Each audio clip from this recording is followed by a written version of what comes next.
कोई फूल कभी दो बार नहीं खिलता, एक जन्म कभी दो बार नहीं मिलता। दुनिया में सारी चीजें मिल जाती हैं, लेकिन जिन धर्म बार बार नहीं मिलता, जिन वाणी प्रभु का उपदेश बार बार नहीं मिलता। और इस जीवन को पाकर के जिनने अपने जन्म को सार्थक किया, जिनने जन्म को जन्म कल्याणक महोत्सव बना दिया, और जिनने दीक्षा को दीक्षा कल्याणक महोत्सव बनाया, जो मोक्षगामी तीर्थंकर भगवंत हैं, ऐसे चंद्र प्रभु और पार्श्वनाथ भगवान का जन्म और दीक्षा कल्याणक महोत्सव है। उनके चरणों में बारंबार नमस्कार। तीर्थंकर चंद्र प्रभु स्वामी का चरित्र हमें सिखाता है कि हमेशा चंद्रमा की तरह चमकते रहो। अमावस्या के दिन भी आए तो घबराओ मत, क्योंकि फिर पूर्णिमा आएगी। हमेशा धर्म ध्यान में लगे रहो। और वैराग्य के लिए तो दर्पण में परछाई दिख जाना भी काफी है। वैराग्य के लिए तो पतझड़ दिख जाना काफी है। आत्मार्थियों, जीवन की सांसें झड़ती जा रही हैं। जीवन की सांसें झड़ती जा रही हैं, शरीर झड़ता जा रहा है। आखिर इस जीवन की सार्थकता कब करोगे? संयम कब लोगे? पार्श्वनाथ भगवान की जीव ने सिखाया। कभी पढ़िए पारसनाथ पुराण। और मरुभूति की पर्याय से जीव ने, प्रभु पार्श्व के जीव ने, आत्मा ने ऐसा सम्यक पुरुषार्थ किया कि 10 भव होते होते पारसनाथ भगवान बन गए। उनका चरित्र तो इतना प्रसिद्ध है कि बड़े बड़े मंचों पर भी मंचन होता है। मंदिरों में बड़े बड़े चित्र बना के लगाए जाते हैं, मार्बल पर खुदवाए जाते हैं। लोग देखें, सीखें कि कभी कोई मंत्री का पद भी पा सकता है और कभी उसका अपना भाई ही इतना विरोधी हो सकता है, इतना दुष्ट हो सकता है कि दोनों की दुर्गति हो जाए। पर्यायों पर मत जाइए। जो संयोग मिले हैं उनका सही सही उपयोग कर लीजिए। मौका है, चौका लगा दो।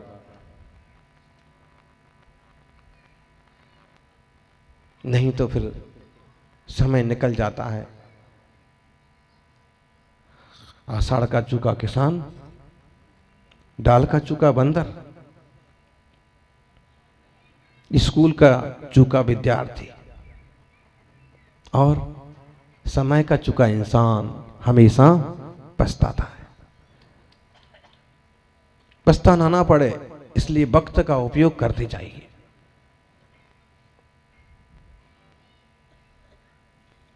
एक एक समय का, एक एक लम्हे का, एक एक जीवन का उपयोग कैसे किया जाता है आप प्रभु पार्श्व के चरित्र से देखिए। जो कि मरुभूति की पर्याय के बाद एक बार जीवन बिगड़ गया, क्योंकि आक्रोश में, कसाय में, विकल्प में शरीर छूटा था, इसलिए मरुभूति का जीव मर करके हाथी बन गया। बताइए, कोई मंत्री हाथी बन जाए मर के, क्या हाल होगा उसका? अरे यहां तो मंत्री पद छूट जाता है तो उन विधायकों की हालत देख लो आप। विधायक का पद छूट जाए तो उन लोगों की हालत देख लो, कैसे मुंह लटकाए घूमते हैं। ऐसी दयनीय हालत हो जाती है। जबकि सबको पता है कि ये सारी चीजें 4-5 साल से ज्यादा नहीं चलती हैं, 10 साल से ज्यादा नहीं चलती हैं। फिर भी, और फिर अगर किसी का पूरा जीवन ही बदल जाए, सारी सुख सुविधाएं धरी रह जाएं और जानवर की पर्याय में चला जाए, जाता है।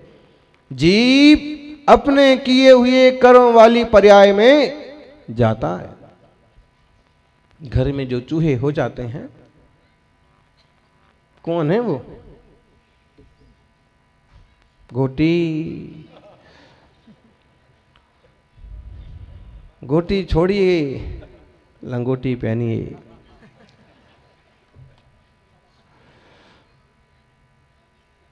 बताइए कौन है वो जीव? अरे भाई कुछ तो संबंध होगा जब हमारे ही घर में आए हैं तो। विचार करना, पंचेंद्रिय संगी त्रियंच जीव की पर्याय है।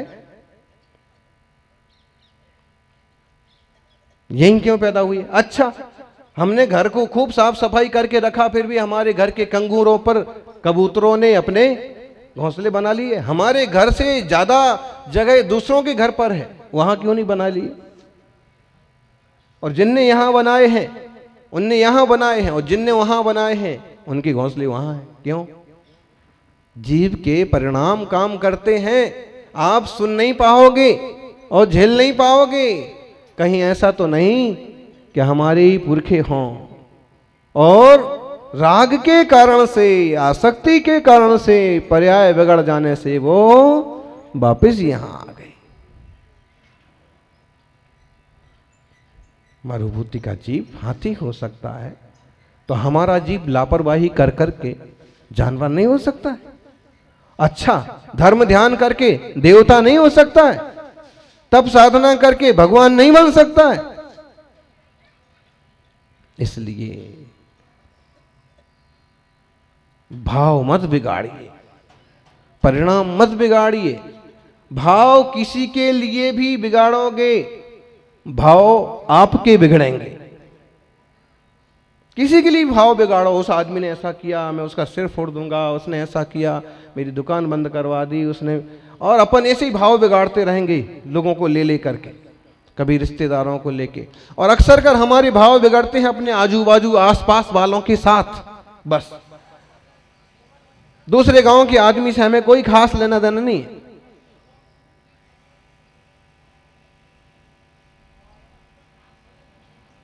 आपने श्रीफल चढ़ाने के लिए बुलाया, एक मुखिया आ गए, एक आध रह गए, तो अब दूसरे ये सोच सकते हैं, यही खड़ा हो जाता हर बार। दूसरे गांव का मुखिया आया है, उससे उसको कोई लेना देना नहीं है। उसके कौन मुखिया आए हैं कि नहीं आए हैं, उससे परिणाम बहुत जल्दी ऊंचे नीचे होते हैं सेठ साहब। और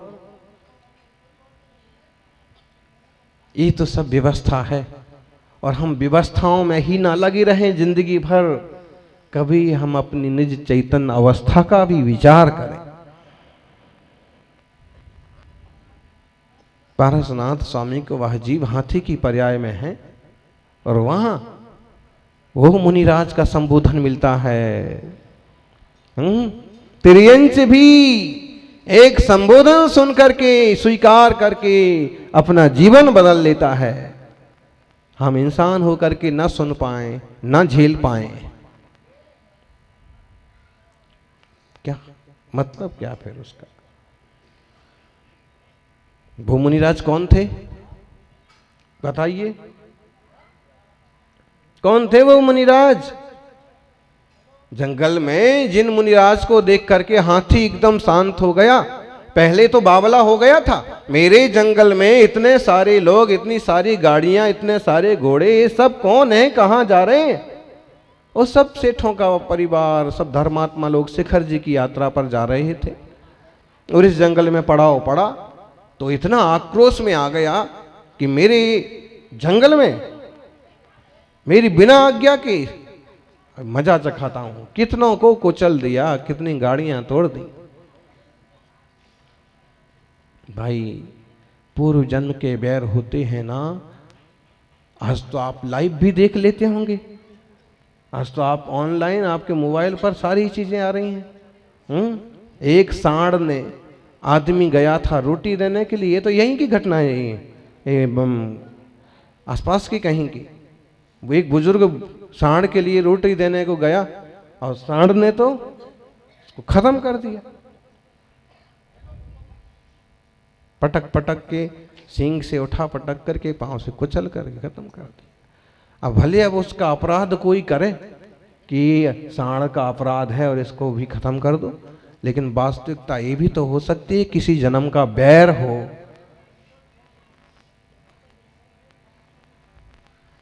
अभी तक 25 साल से वो इधर डोलता है, 15 साल से यहां डोलता है, किसी को नहीं मारा। तिरंच पर्याय है, तिरंच पर्याय हो गई हाथी की हाथी बन गया मरुभूति। और ये अरविंद राजा ये सब जंजाल देख के, कमट का उपद्रव देख करके कि हो भाई होकर के भी ऐसा कर्म किया, भाई होकर के भी भाई के ऊपर पत्थर पटक दिया।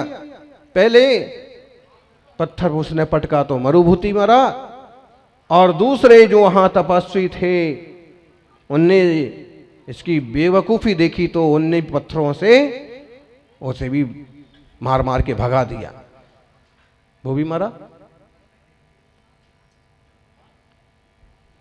ये हाथी हो गया, वो सांप हो गया। ये अरविंद मुनिराज ये सब देख करके अरविंद राजा मुनि बन गए। राजा ने देख लिया कि ये हाल है संसार का, कौन सी राजा, कौन से सेठ, कौन से साहूकार, जब तक हमारे हाथ में कोई अधिकार है तो हम उसका सदुपयोग कर लेवें, धर्म ध्यान कर लेवें, समाज को करा लेवें, यही इस सब का सारांश है। वरना दुनिया में लाखों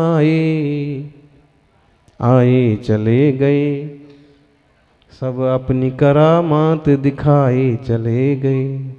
कितने लोग आते हैं चले जाते हैं, करामात दिखाते हैं, तमाशा पूरा होता है, बांधते हैं, चलते बनते। हम कहीं से यहां तक पहुंच गए हैं किसी योग से, इसलिए जीवन को सार्थक करने का प्रभु की तरह प्रयास कीजिए। अरविंद मुनिराज को देखते ही हाथी शांत हो गया। क्यों शांत हो गया बताइए? उसे कौन सा ज्ञान हो गया?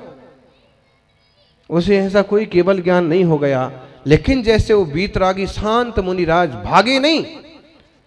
सेठों ने चिल्लाया मुनिराज को बचाओ बचाओ बचाओ, हाथी वहीं दौड़ा जा रहा है। मुनि तो वीतरागी शांत, जो कुछ बिगड़ेगा देह का बिगड़ेगा, आत्मा का तो कुछ बिगड़ता है। बोलो, महावीर कीर्ति जी को मधुमक्खियां काटती हैं ढेरों, फिर भी ध्यान में खड़े हैं। किसका बिगड़ रहा है? ज्ञानी की दृष्टि में तो देह का ही बिगड़ रहा है। ये भोले भंडारी ग्रस्त थोड़ी हैं कि केवल संसारी बातों को ढोते फिरें, जरा जरा से विकल्पों को लेकर के और आपस में तू तड़ाका करते फिरें। ये तो ज्ञानी मुनि हैं। अरे ज्ञानी मुनि की विशेषता तो अद्भुत होती है। ज्ञानी श्रावक भी बहुत सधा हुआ शांत छह आवश्यक वाला जीवन जीने लगता है। दो प्रतिमा वाला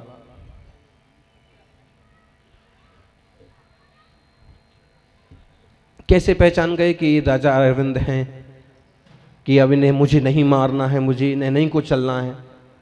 वो तो आक्रोश में है, कुचल ही रहा है, रथों को कुचल रहा है, गाड़ियों को कुचल रहा है। यही हुआ कि उन मुनिराज की, मुनि तो दिगंबर हैं, छाती पर एक चिन्ह था, जैसे तीर्थंकरों को श्रीवत्स का चिन्ह होता है, वैसे ही छाती पर एक चिन्ह था। उस चिन्ह पर उसकी नजर पड़ी। दौड़ते भागते आक्रमण की मुद्रा में उसकी नजर चेहरे पर पड़ी, छाती के चिन्ह पर पड़ी। तो चिन्ह पर नजर पड़ते ही उसे कुछ ख्याल आया। जाति स्मरण तिर्यंच पर्याय में भी यदि पूरा पुराना जन्म याद आ जाए तो तिर्यंच का भी जीवन बदल जाता है। और अगर हमको अपना पुराना जन्म याद आ जाए तो हमारा भी जीवन बदलेगा। लेकिन याद हमें तो यही जीवन याद नहीं रहता है। कितने हमने उठापटक देखे, कितने हमने दुख झेले, कितनी परेशानी झेली। अब हमें इनसे पार होकर के कुछ आत्महित साधना चाहिए नहीं? अरे भाई, जन्म लेने का दुख और माँ के जन्म देने का दुख, इसकी भी भयंकर पीड़ा होती है। लेकिन बस उस तकलीफ से बाहर निकले कि वही संसार। कोरोना का जंजाल आया था, कितने लोग उस चपेट में आ गए, जैसे तैसे बच भी गए, वापिस उसी दारू मदार में लग गए, वापिस उसी उठापटक में लग गए। अब ये तो विचार करो, बोनस का जीवन है, इसको हम धर्म ध्यान के लिए अर्पित करें।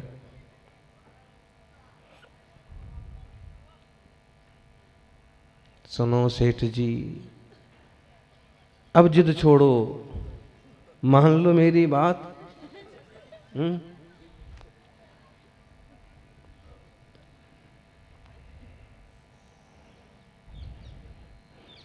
आत्मा तो जाएगी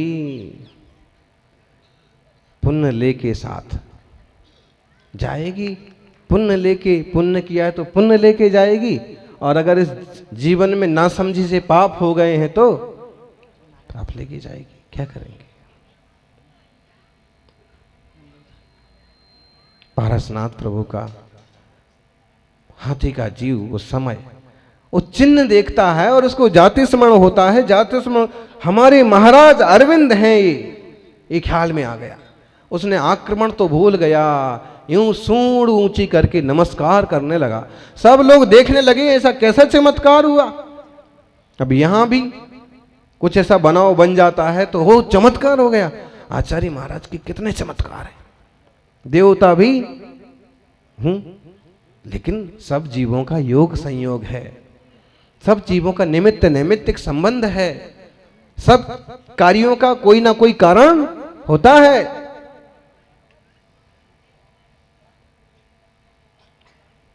आंसू आ गए आंखों में, ओहो ये अरविंद महाराज मुनिराज हैं, मैं इस पर्याय में आ गया। तब मुनिराज अवधि ज्ञानी थे और अवधि ज्ञान के बल पर फिर उन्होंने संबोधित किया, अरे मरुभूति, मंत्री की सेनापति की पर्याय में तेरा पराक्रम खूब देखा था, तू तो हाथी की पर्याय में भी बहुत पराक्रम दिखाता है। वो बहुत शर्मिंदा हुआ। तिर्यंच जी बोले तो क्या, लेकिन उससे लगा कि मैंने जो कुछ किया है बड़ा अपराध हुआ। फिर उन्होंने कहा, मनुष्य की पर्याय में जब तुझे सुख शांति नहीं मिली, जब तू वहां लाभ नहीं ले पाया, आत्मकल्याण नहीं कर पाया, तो यहां क्या करेगा? जीवन बदल, हिंसा छोड़, कसाय छोड़। तिर्यंच पर्याय के जीव को मुनिराज ने व्रती बना दिया। जाग जाए ना तो तिर्यंच भी भगवान बनने के मार्ग पर चल पड़े, और ना जागे तो इंसान भी जानवर बनने के रास्ते पर दौड़ पड़े। आज हम उन जिनेश्वर, पारस प्रभु, चंद्र प्रभु, 24 भगवंतों को वंदन करें, मुनि राजों की परम साधना को नमन करें और कल्पना करें कि वह दिन कब आएगा जब मैं भी देश संयमी, पूर्ण संयम का मार्ग लेकर के आत्महित के मार्ग पर बढ़ूं। आत्मशुद्धि के लिए धर्म ध्यान बहुत जरूरी है। ज्ञानी संसार का झंझट हटाइए, धर्म ध्यान से जुड़ जाइए। जय बोलिए 24 तीर्थंकर भगवान के।